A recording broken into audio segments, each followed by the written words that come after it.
दशामा त्यो हली गोद्ने भन्ने आइडिया निकालिएछ। टाउको मासतिर जाँदैन।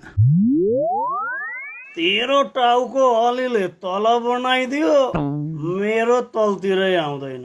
ए आमा ओ, मेरो त अगाडिको टाउको पछाडि पुऱ्याइदियो बरु।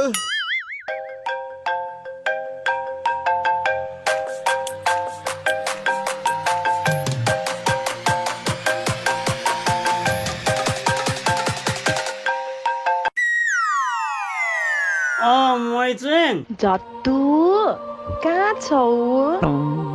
म यहाँ अमलाको रुखतिर छु, एकछिन भेट्नु आउ न प्लिज। झट्टु छिटो आउ न।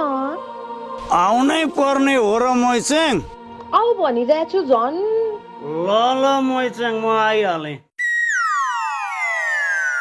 भन्डुहरू, म एकछिन बिजी भएँ ल।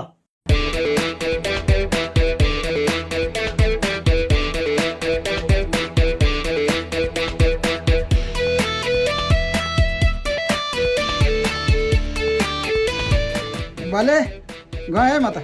म चाहिँ के खान बस्नु नि, म पनि आएँ। ए ल आइज आइज।